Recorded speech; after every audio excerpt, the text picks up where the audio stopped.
Last time on Almost Fiction, we followed the disturbing partnership of Charles Ng and Leonard Lake as their crimes escalated from 1984 to 1985. After serving his time at Leavenworth Prison, Charlie reunited with Leonard in California, where Lake had been busy developing his twisted Operation Miranda, a plan to create a bunker where he could imprison and abuse women at will. The pair's violent spree began with the murder of Donald Gouletti and attempted murder of Richard Carranza in San Francisco. They then escalated to kidnapping entire families, including Harvey and Deborah Dubbs and their young son, Sean. Their victims continued to mount as they lured people from a San Francisco flophouse known as the Pink Palace with promises of work on a marijuana farm. Meanwhile, Leonard meticulously documented their crimes on video, even against Charlie's objections. The horror culminated with the capture of Kathleen Allen, who they forced to make phone calls and write letters to create alibis, all while subjecting her to what felt like endless torture. Their final known victims were Barbara O'Connor, her boyfriend Lonnie Bond, their infant son, and Scott Stapley, who they murdered when he attempted to fight back during their home invasion. As 1985 progressed, the killers grew bolder, even approaching victims' families to collect belongings and documentation that could help cover their tracks, but soon, their carefully constructed facade would begin to crumble. Welcome back to part 3 of our tale of Charles Cheetah Ng and Leonard Lake. Welcome back to Almost Fiction.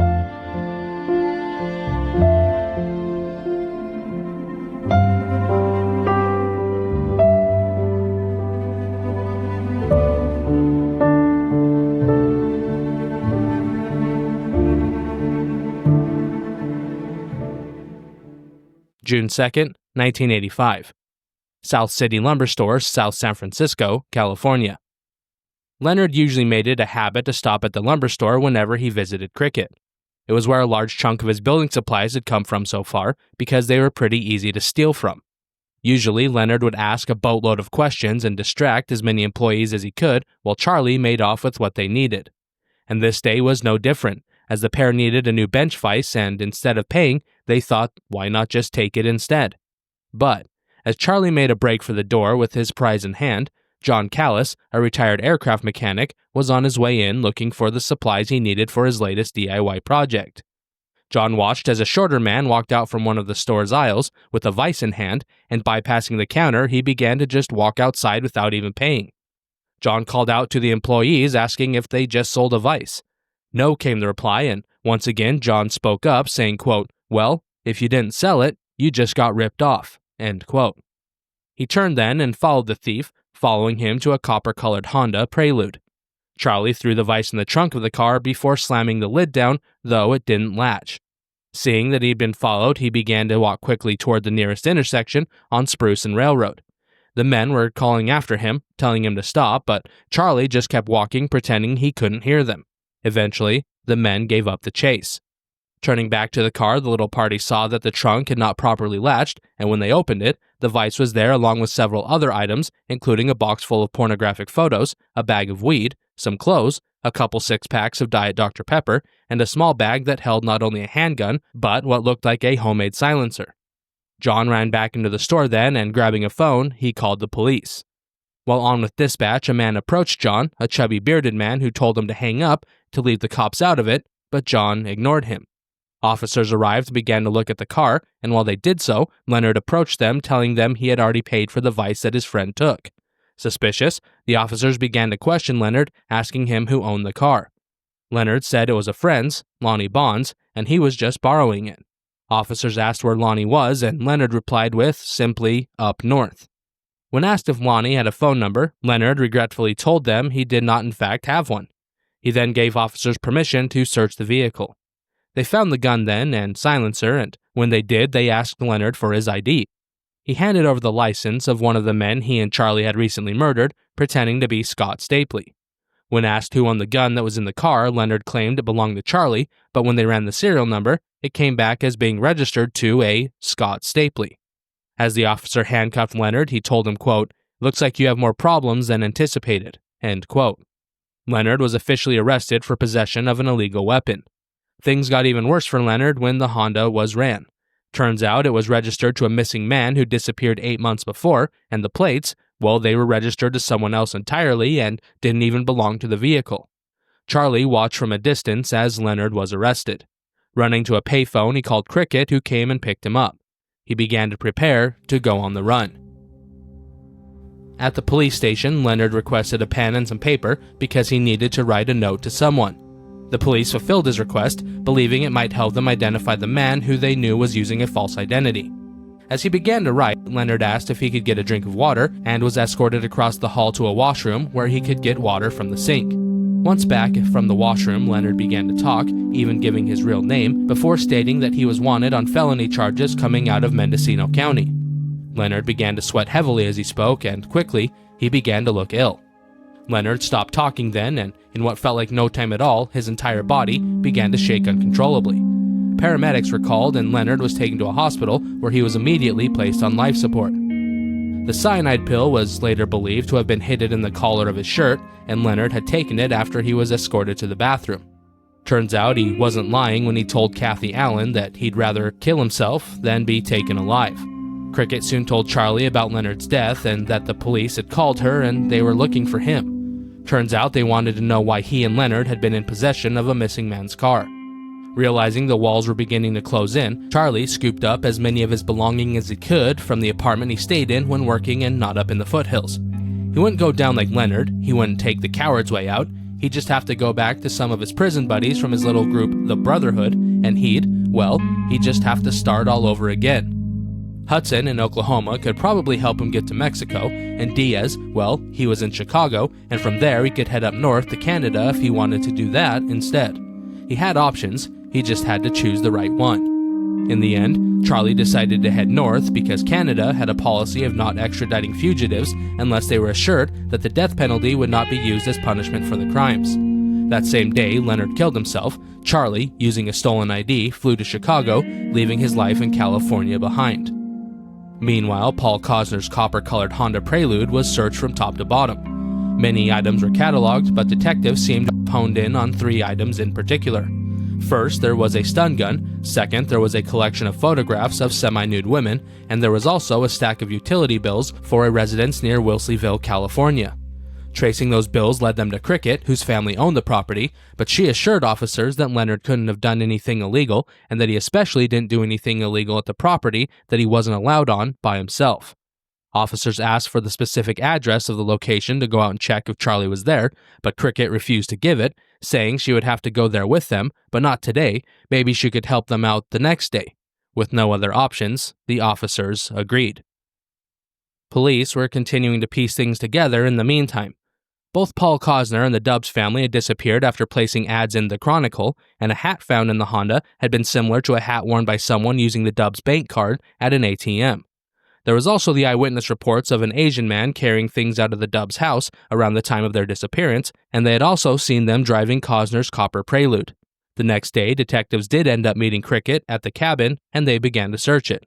Detective Irene Brunn was looking through the place and was paying special attention to some of the electronics that she had found. The Hybrid 8 special effects generator and the Sony cassette deck looked awfully familiar, and then it clicked. She had been going over the Dubs family disappearance lately, and now she was positive that this equipment was the same equipment she had seen in Harvey's records. He had photos of all his valuable equipment, and here it was. Making a quick phone call, she was able to match the serial numbers on the cassette deck. Using that information, they were able to get a search warrant on the place, and just in time too, because Cricket was beginning to have second thoughts on letting them inside. A further search of the property revealed bullet holes, bloodstains, and cyanide pills. Outside, behind the cabin, they also noticed fresh dirt that had been thrown over a trench that ran uphill towards the main road.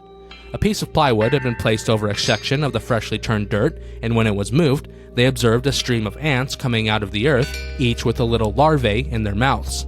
They were maggots. That most likely meant that something dead was lying just beneath the surface. More investigators began to arrive on scene, including a police dog who was allowed off-leash to go to the bathroom, and when it returned, it had what appeared to be a human bone in its mouth. They tried to backtrack where the dog had come from, and in doing so, they discovered several burn pits, all of which held bits of bone, teeth, and one even had a set of handcuffs. Everywhere they looked, there was just more remains, including what appeared to be the burned remains of a baby. The bunker was searched last. Investigators entered to find a workshop complete with tools and a workbench, but something was off. Sitting on a pegboard hanging next to random tools were 2 rolls of duct tape that appeared to be stained in blood. Then there was the size of the place. It just felt so small in there, especially when compared to the outer wall. Looking around, they soon found a secret door, one that had shelves mounted on it in order to try and disguise what it really was. Inside was a small room, one complete with a bed, closet, desk, and filing cabinet. It was dark, damp, and musty. The closet held men's clothing, military garb, and a couple dentist's moving shirts. On the wall sat a plaque that read, quote, "The Warrior Creed, for those who thrive on the challenge of competition, whose being is intensified by impossible tasks and insurmountable odds, who even at the risk of defeat will enter the arena in quest for victory," end quote. In the corner of the small room was a door to a cell that was only about 3.5 feet by 6.5 feet. Inside was a small bed, a 5-gallon bucket, a roll of toilet paper, a few sanitary items, and makeup. There was also a mirror in the cell, though it wasn't there for the prisoner, it was merely a piece of one-way glass so their captors could keep watch. Back outside, investigators had begun to dig where the ants and maggots were, and in the dirt, they found the skeletal remains of a man by the name of Maurice Rock, a musician who had disappeared from the Pink Palace the previous autumn. Another body was then discovered, the body of a black male, and though police would never be able to officially identify the victim, they believed he was a man named John Lacey, who had also been living at the Pink Palace with Cheryl Okoro, who was also missing. Cause of death appeared to have been blunt force trauma from a pickaxe, and Lacey had also been shot in the head with a small caliber gun. A few days later, the body of Randy Vern Johnson was recovered, buried beneath a chicken coop. He had also been missing from the Pink Palace. His cause of death appeared to have been poisoning by cyanide. The scene took what felt like forever to process, as many of the remains had been burned and pulverized, and investigators were processing large amounts of land, inches at a time, as they sifted through the dirt for the smallest bit of human remains. They kept digging deeper and deeper, and as they did, they began to find other things, objects buried in the ground in an attempt to hide them. Pulling out a 5-gallon bucket, investigators popped the lid to find 2 videotapes and a handful of photo albums. Also found inside were 2 journals dated 1983 and 1984. Along the driveway, other evidence was unearthed when another bucket was dug up, having held another videotape as well as a number of envelopes. In one labeled Me, they discovered Leonard's driver's license, social security card, and a birth certificate. In an envelope labeled Randy, they found the driver's license for a Randy Jacobson. In an envelope labeled Kathy, they found IDs and bank cards for Kathleen Allen as well as Michael Sean Carroll. Also found were blank checks belonging to Scott Ripley as well as an ID for Maurice Rock. The footage on the tapes didn't show explicit rape or torture, but it did show some of the female victims bound while they were forced to agree to become slaves. There was also a section where Leonard described things in great detail, including Operation Miranda and what they were planning to do. As they turned off the last tape, investigators were almost relieved that they didn't have to actually watch anyone die. Their dreams would be spared that, at least. Weeks would pass, and they were still processing the scene. They were still missing the bodies of some of the victims they had suspected had also been murdered by Charlie and Leonard. Then, when a pair of investigators were taking a break from digging and the death, they went on a walk where they found another body. Coyotes had dug up the corner of a bright blue sleeping bag, and inside they found the remains of Lonnie Bond Sr. Directly beneath his body, they found another, the body of his friend, Scott Stapley. Also discovered around the same time was another 5-gallon bucket, with this one containing Paul Cosner's driver's license, as well as the gun that detectives believed was used to murder him. And as the news spread about what was happening in the small town, a teenage boy showed up to the scene with his mother, and he began to direct police to more possible grave sites he had dug himself when he was hired by Leonard to dig what he was told was a trench for utilities. Then it was discovered that Cricket had actually gone up to the cabin the day she refused to take police, and it was suspected she cleaned the place, scrubbed it of what evidence she could, but she claimed she just went up to retrieve the pornographic photos and videos Leonard had made of her over the years. Police didn't believe her because they also knew that she had used the Dubb family's credit card at restaurants on multiple occasions. When her home was searched by officers, they recovered jewelry from Cricket, mainly a necklace belonging to Kathleen Allen, as well as a wedding ring her mother had given her. Officers offered her immunity if she would just tell them what she knew, and she finally admitted that she knew about some of the murders, including the murder of Don Guetti, one of the gay men that Leonard and Charlie had tried to rob. She also knew that they kidnapped, imprisoned, and murdered Cheryl Okoro, and about the bunker and what it was used for. When she was asked about the Dubs family, she said she thought Leonard had been hired to kidnap them and deliver them to others. When they asked what was in it for Leonard, she said he could either get paid in cash or he could take all the Dubs' belongings, and that he had chosen the latter, a tale that police didn't buy for a second.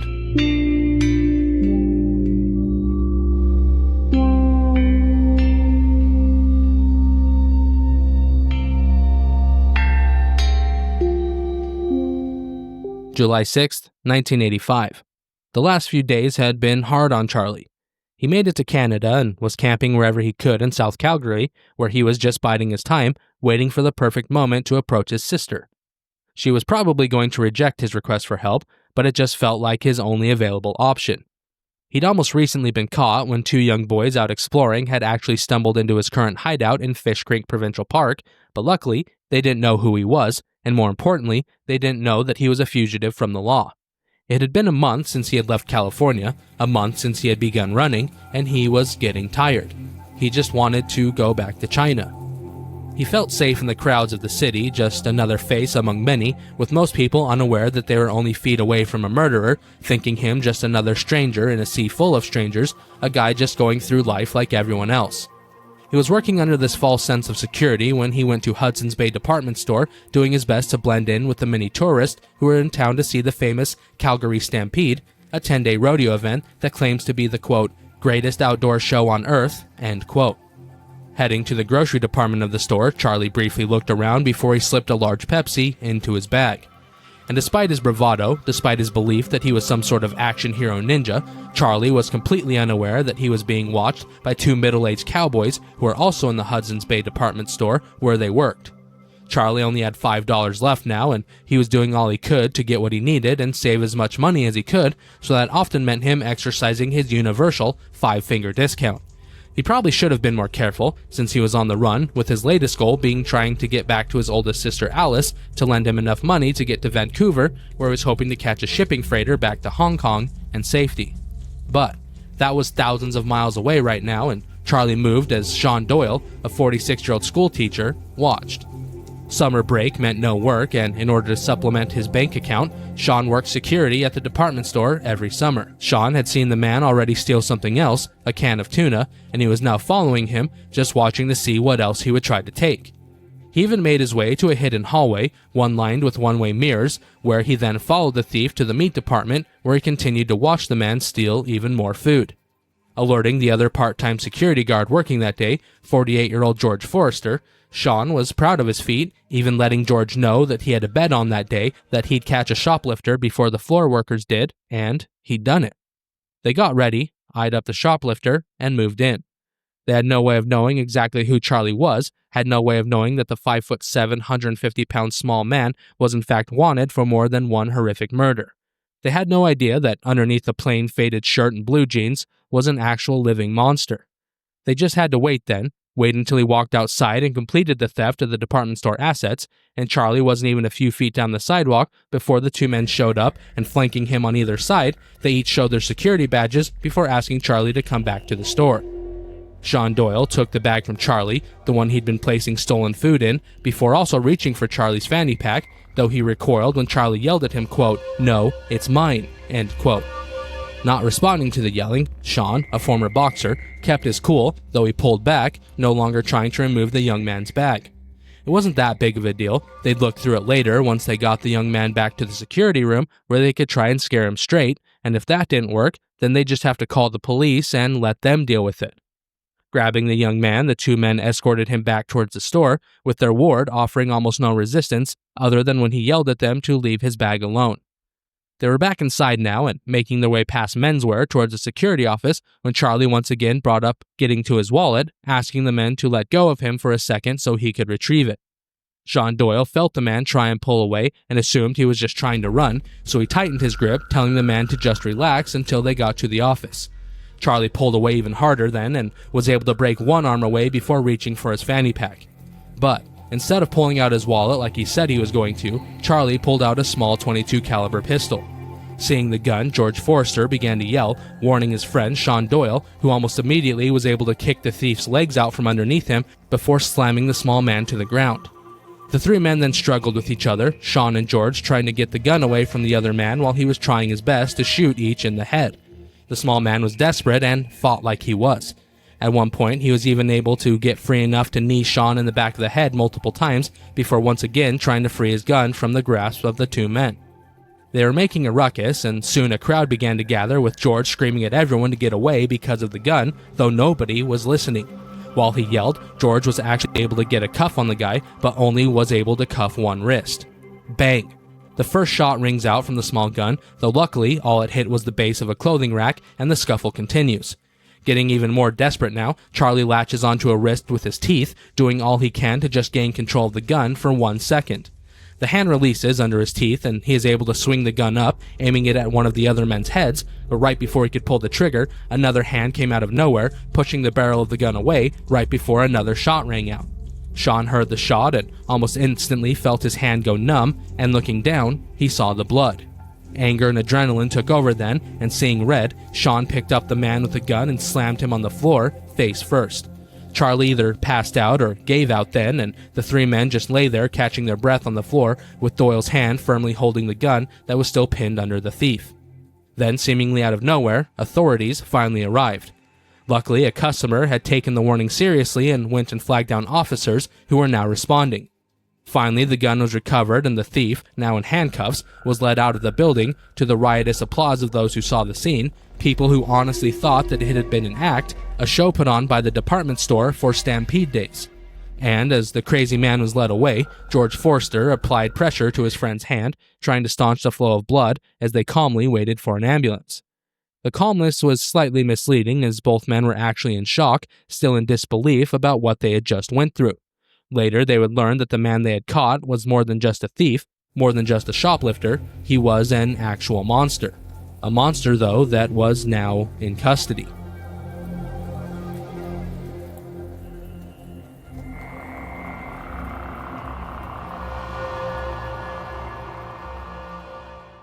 Charlie was humiliated. He'd been caught, and so easily as well. He'd even pooped his pants during the struggle, and he sat in his own filth as he pouted. He just couldn't believe it was over. He never got to do half the things he wanted, and now he would never get the chance. Maybe Leonard was right. Maybe it's better to die than to be caught the way that he had. Standing, Charlie removed his soiled pants and underwear before trying to use the undergarment as a makeshift noose. He was caught before he could try to hang himself and placed on suicide watch. Later that day, the interrogation began. He wasn't questioned on the murders, they were just trying to learn about him, and when the simple questioning was over, Charlie was transferred to the Calgary Remand Center while he awaited trial for his assault on the security guards. 24 hours later, detectives from California arrived at the jail in order to talk to Charlie about the murders he was accused of. When asked about Paul Cosner, Charlie claimed Leonard had killed him and that he never even met the man, well, at least not while Paul was alive. When asked about the Dubs family, once again it had all been Leonard, and though Charlie was there, he hadn't done anything. Leonard had been the one to kill everybody. When asked about the murder of Don Guetti, once again, Charlie blamed Leonard, claiming no knowledge of the event, despite Don's roommate testifying he saw an Asian man in the house that night. Charlie did admit he lured his co-workers Jeff and Cliff out to the country to be killed, but once again, it was Leonard who had actually murdered them. Charlie refused to talk about Mike Carroll and Kathleen Allen, but did admit he knew Mike from prison, but that was it. Well, he had seen Kathy up at the cabin, he guessed, but he didn't know what had happened to her. It had also been Leonard that had shot and killed Lonnie Bond and Scott Stapley, and Leonard had also killed the baby by breaking its neck, something that the evidence refuted. Then, when Charlie was asked if he could make these statements on tape, Charlie shut down. He was done talking. The detectives then flew back to California. Charlie spent the next while just going through the Canadian legal system. He was charged with attempted murder, robbery, and unlawful use of a firearm. At least while the California case was being made, Charlie would be locked up. But there was the problem of extradition. Long story short, Canada would not be releasing him unless they were promised that the death penalty would be off the table.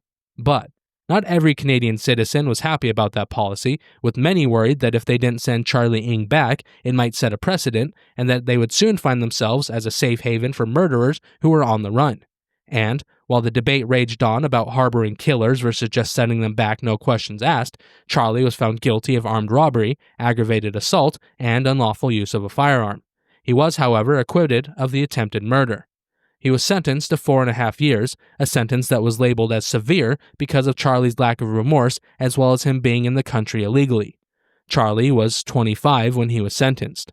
January 1986, Edmonton Max Prison, Edmonton, Alberta.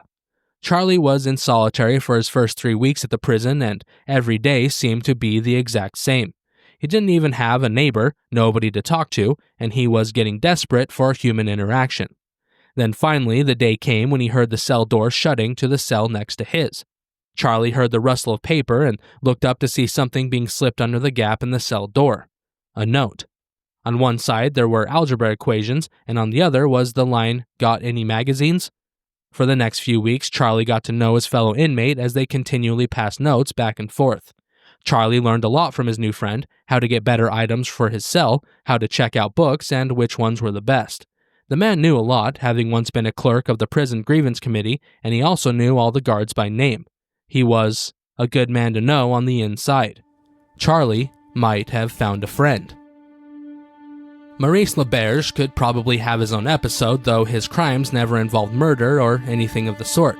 His story is still interesting, intriguing because of just how crazy his life was. Maurice, or Mo as he preferred, spent his youth in the small Saskatchewan community of Willow Branch in Canada. Born in 1952, he was the fourth of what would eventually be 11 children in his family. The home was rather religious, with Maurice's own mother having been a former nun, and because of this, Maurice, or Mo as everyone called him, was fully expected to be a good little church boy, which he was, at least for a little while. He would attend a multitude of different Catholic schools as he grew, but the stuffiness just couldn't compare to the feeling of freedom he felt on the open road. Mo just loved to go fast, and it would be something he carried with him throughout his colorful life.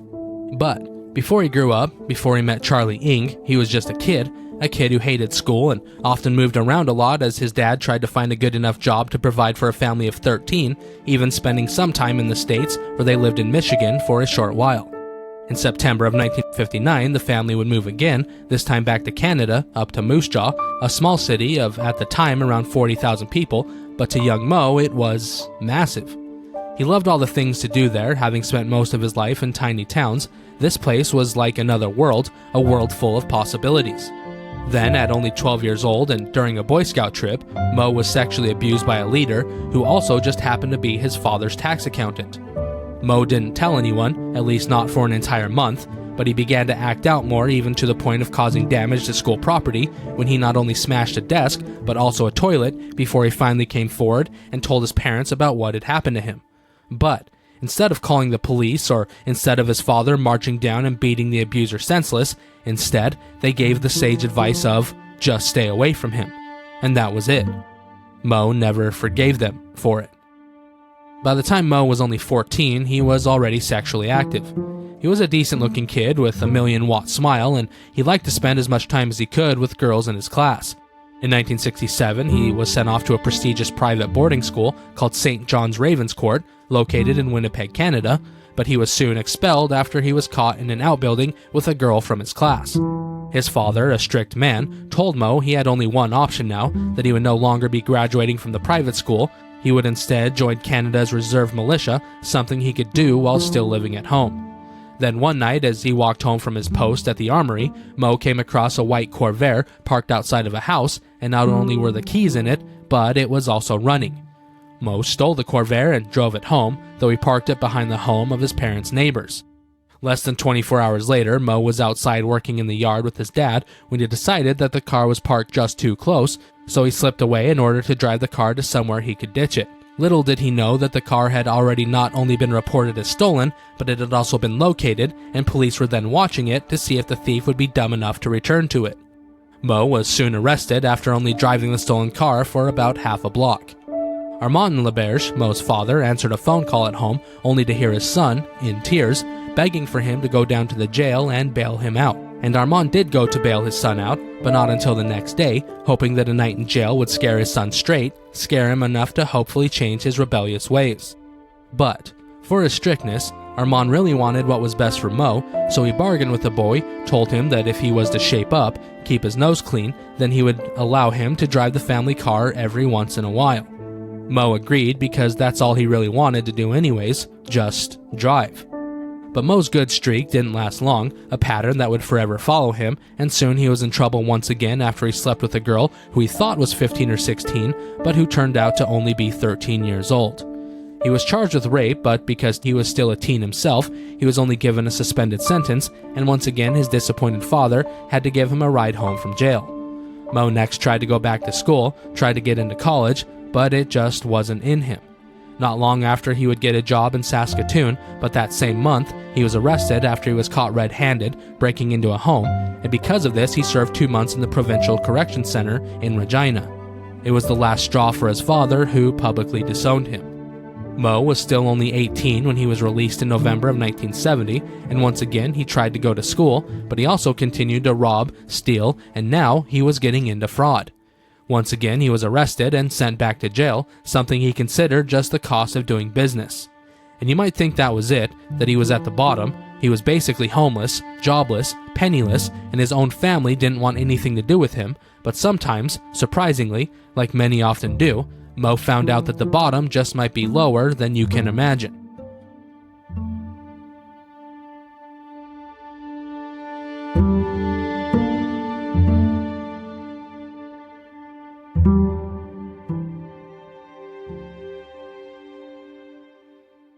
Mo was out of prison once again and had started to share an apartment with 2 10th grade girls, and he was awakened one night when several armed gang members ran into his room, one with an axe and another with a gun, where they began to question Mo about one of his friends that they were looking for.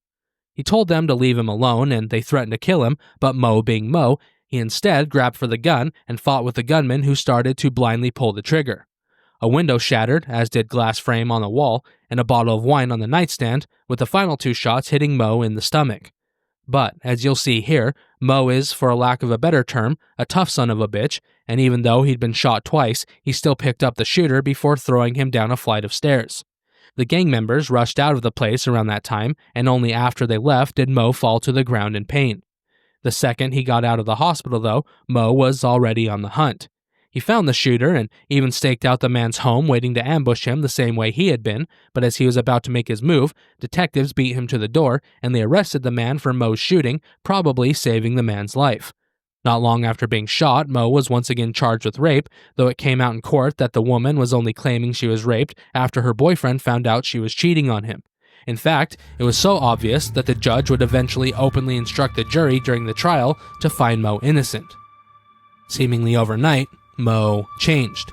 He stopped stealing, running around, and living a fast life, instead settling down where he learned that he was going to soon be a father. They named the little girl Teresa after Mo's mother, and for a while, Mo was happy. He eventually got his dream job as a cowboy working on a ranch where he managed a large herd of cattle, and life was good. He even started a side hustle with his brother where they would go into the city and buy cars before flipping them and making a small profit by selling them in the more rural areas. Soon he was even talking marriage and a second child, but sometimes, as quickly as it comes, it can all be gone in an instant. Brenda, his girlfriend and mother of his daughter, became ill, and after rushing her to the hospital for severe stomach pains, Mo would learn that Brenda had an STI, one that she didn't get from him. After a fight, she finally admitted to cheating on Mo with a musician she knew, and Mo's entire life seemed to come crashing down around him. At almost the same time, Mo's brother, the one he had a side business with, would also have to go to the hospital, though in his case it was because he accidentally shot himself in the foot while fox hunting, and after Mo went to see him, on his way home he got into a road rage incident and decided to get into a fist fight, though he'd lose the fight because it was 2 versus 1. And as the 2 men drove off, not one to admit defeat, Mo grabbed a gun and shot at the men, who turned him into police. Only a week or 2 later, he'd be arrested again, this time after taking stolen goods as a payment on debt, though to be fair, he and his brother didn't know that the gold coins they were paid in were stolen. They would eventually beat the charges, but only after a long drawn-out court case that ate through any and all of his savings. With no money, he soon lost the land he had saved up for, and his truck's motor seized as well, and like a bad country song, it didn't end there. His hogs became ill, his horse got sick, he rolled his farm truck while hauling hay, and his new truck, the one to replace the truck that blew the motor, well, it was a lemon, and after returning it to the dealership for another truck, he then crashed that new truck the day after he picked it up. Oh, and remember how I said it was a bad country song? Well, Mo's neighbor shot Mo's dog and killed it as well. Then his basement flooded, destroying his furnace. Mo tried to make some quick cash then, and usually that means something illegal, and Mo was arrested and sent to a work camp he just walked away from, catching even more charges. He then spent some time in prison until February 1976 when he was released, but instead of changing his life and avoiding jail, he doubled down. Multiple fights, multiple thefts, and he even started to fence stolen goods for others, well, until he got into yet another fight at a bar where he would blind a man with a broken beer bottle before once again being arrested and picking up a 3-year sentence. Mo's attitude followed him to prison, but it was quickly beaten out of him, and in order to not have to fight every single day, he finally relaxed a little, learned how to de-escalate better, and even became rather friendly.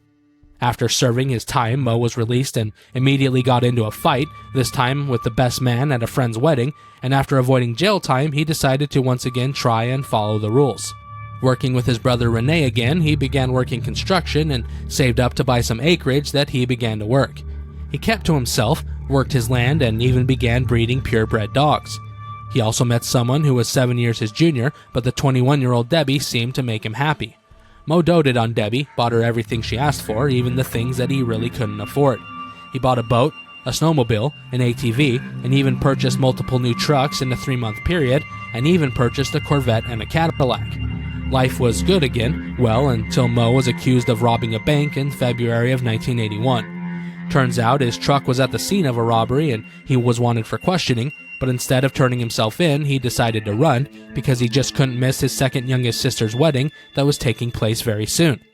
Mo hid out until the wedding day and even took part in the service, but as the newlyweds were heading out the front door of the chapel, they walked out to a SWAT team instead of a group of people throwing rice. Seeing officers outside, Mo slipped out the back door while everyone else was left to deal with the consequences of his actions. And as officers questioned everyone at the wedding, Mo was casually hitchhiking down the road, climbing in with the first car that stopped to give him a ride. He didn't care where it was going as long as it was away from where he was. His mind was already turning, already plotting his next move, and he was planning on turning himself in, honestly, but first he just needed to do one more thing: get a nest egg for Debbie. Then he'd pay for it all, for the crimes, the bank robbery, everything. He just needed a little more time.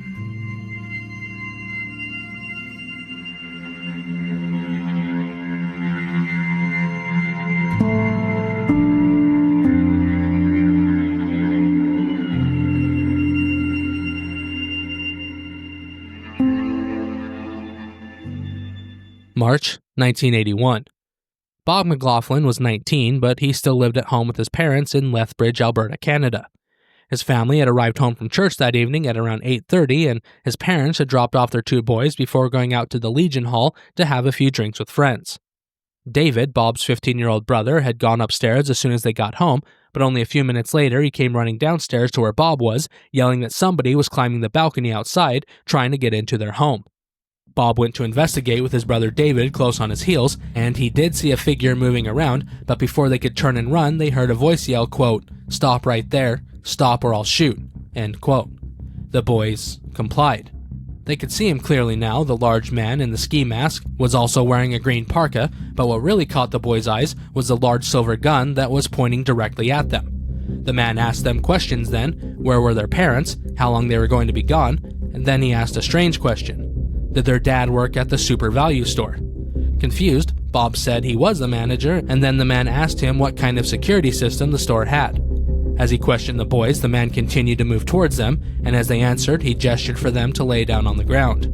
He then tied them up using tape to bind their hands and feet. The questions were over now, and the man actually went and grabbed a beer out of the fridge while the 2 kids just watched wide-eyed. The man then gave himself a tour of the home before coming back to where the boys were tied up in the living room.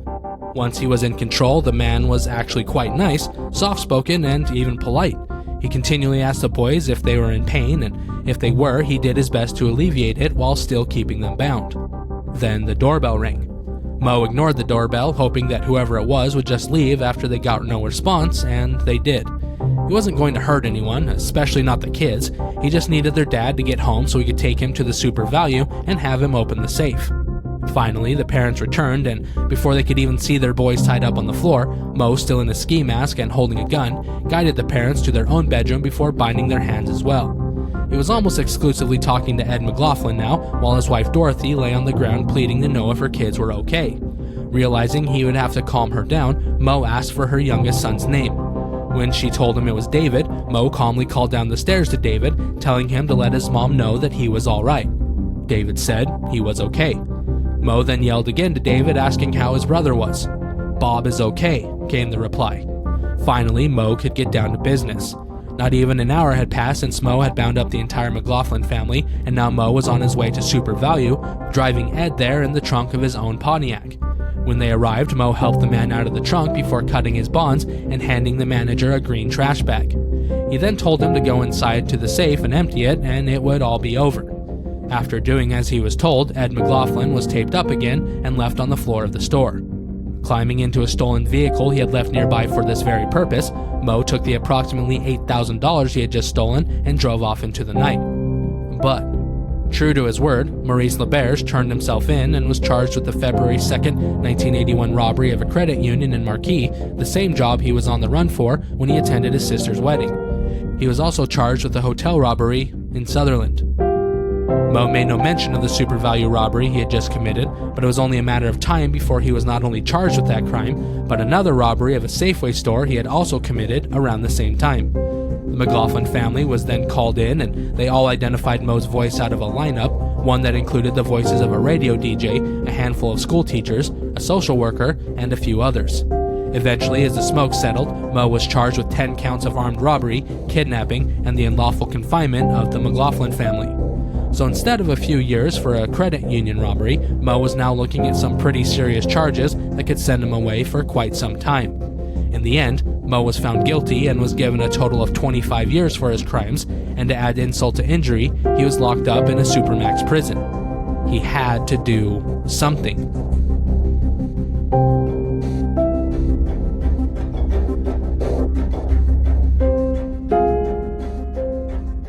The Edmonton Institution is a maximum security prison in the province of Alberta, Canada. Mo would finally arrive at the facility in January of 1983, and almost immediately he was able to secure a job at the prison as a janitor. He also began taking as many classes as he could, with most of his courses initially revolving around the prison's computer program. He then enrolled in a correspondence course and was eventually working on a bachelor's program in administration. He also started taking courses in behavioral sciences and financial management. You see, Mo LeBerge, contrary to his life choices up to that point, was actually somewhat of a genius. And despite a full schedule of coursework, he also did well enough at his prison job to earn a promotion to inmate committee grievance clerk. That position meant he was constantly in contact with top prison officials and administrators who met with him to resolve prisoner complaints. Mo worked with them, advocating for the prisoners, but he also would pass on tidbits of information to staff in order to keep the peace as best he could. He didn't see himself as a snitch per se, he just really wanted to squash any trouble before it could spill over and affect him. And because of this, he was given perks. He was allowed 72-hour unsupervised visits with family on prison grounds, and he was also given first pick of any jobs. He also was the recipient of more one-on-one time with the prison psychiatrist, where he was working through his issues. But not everything was peachy, and Mo wasn't always the model inmate. Like he did on the outside, he seemed to have good stretches and bad. In September of 1983, Mo would end up testifying against the prison, stating that while he was a cleaner, he saw prison nurses constantly dosing solitary confinement inmates with drugs in order to keep them from acting out. He went on to say that many of the inmates in the hole actually grew dependent on the stuff they called bug juice in order to just sleep. The trial immediately caused the headlines in the papers to read, quote, "Inmates detail bug juice therapy," end quote, and a lot of bad press came down on prison officials. And only a few months later, Mo's lawyer, Burke Barker, an outspoken law professor and bleeding heart who took on hopeless cases, came forward to the press claiming that there had been a miscarriage of justice when it came to his client's case. Barker claimed that his client had been framed and that the real culprit, 33-year-old Wilfred Anderson, had just come forward and confessed to the crime Mo was serving time for, the kidnapping and imprisonment of the McLaughlin family. He even claimed Anderson had signed a confession and that he was ready to display it in court. A probe was launched into the claims, but before investigators could even really get going, Moe was on trial once again, this time for murder. Timothy Frank Collins, aka the Pinball King of Nashville, had a long record of racketeering charges, tax fraud, receiving stolen goods, as well as burning down his own pinball arcades in order to collect the insurance. He was in jail in Canada after he'd been picked up on drug charges for trafficking, and the 41-year-old was just biding his time while his 6-year sentence was served. Other inmates testified that Moe had ordered a hit on Collins because he was trying to mess up his new trial. Other rumors stated that Collins was accusing Moe of being a child molester, and Moe had been arrested for it, but he was later acquitted during a trial. But there were also other rumors that stated that Collins had been killed by someone else who he had ripped off during a bad drug deal. Eventually, the rumors became so prevalent that the jury in the trial didn't know what to believe and settled on only convicting the man who actually did the stabbing. But since Moe's other trial, or retrial, had been put on hold, it gave Wilfred Anderson enough time to think about what he was signing up for. At trial, he changed his story and refused to admit guilt, instead stating that he was nowhere near the crime when it occurred. In fact, he was actually over 2,000 miles away. When threatened with contempt of court, Anderson doubled down. He didn't do it, and when asked if he had been coerced into saying he did, Anderson said he would not be answering any more questions. He said that whatever happened to get him there in the first place was between him, Moe, and God. Officials believed that Moe had most likely threatened the man, but at the last minute, Anderson had changed his mind. With nobody talking anymore, the case was dismissed, and everyone involved just moved on, but Moe, well, he wasn't going to give up hope just yet. All he knew was that he wasn't going to be serving his full 25 years, come hell or high water. That's when he focused his sights on Daniel Gringas. Gringas was a murderer who had killed at least 3 people and was also being held in jail for multiple assaults and robberies as well, with the second and third of his murders still needing to go to trial. He was locked in the hole only a few doors down from Moe, and after they realized they both spoke French, they began having conversations on a daily basis through their cell doors. Moe pretended to be interested in Daniel Gringas, and he was, but not for the reasons Daniel might have thought. You see, Moe was working on a thesis for a psychology course he was taking, and Daniel as well as the prison system were going to be part of that thesis, and if everything went well, he might even get some information he could trade to authorities to reduce his sentence. Moe was successful and even testified at Daniel's trial, where he divulged the content of their not-so-secret conversations in French. Quote, "Mr. Gringas told me that bitch was crying like a cow and that he had to strangle her to keep her quiet. He told me that after he strangled her, he just threw her out of the vehicle south of Medicine Hat. He told me he took her money." End quote. Daniel Gringas was eventually convicted and received multiple life sentences to add on top of the one he already had. Shortly afterwards, Moe leaked his thesis to the press, where he revealed what he had done to get the confession, as well as a plethora of other information. You see, Daniel Gringas had already been convicted of not only escape, but murdering someone while he was an escapee from prison, and yet despite knowing that, the warden had actually given Daniel a day pass on his birthday, where he was let out of jail to visit the nearby world's largest mall. Daniel then escaped again, and during a 52-day crime spree is when he murdered the 2 other individuals he was on trial for when Moe testified against him. But what was more is that the paper also went into detail about the prison, how it worked, how it was set up, including diagrams of the warden's office, and Moe even claimed to know all the processes used by the facility as well. It seemed that his years as an inmate trustee were now paying off. He documented how prisoners often played the system to get what they wanted, and how many of its leaders were sometimes none the wiser. He then called the current warden naive and claimed it was his fault that Daniel did what he did in the first place. The media had a field day with it, but so did everyone else. Moe had made everyone in the prison look like idiots, all the way from the warden down to the lowliest prisoner. The jailers wanted him dead for making them look bad, while the prisoners wanted him dead for snitching on them and telling how they manipulated the system. Moe was in trouble, but he had an idea. If he could just get authorities a big enough fish, if he could just get them something they desperately wanted, maybe they'd help him out in return. Maybe there was a way out, he just had to find the right mark. And maybe he had that with his new neighbor, Charlie Ng.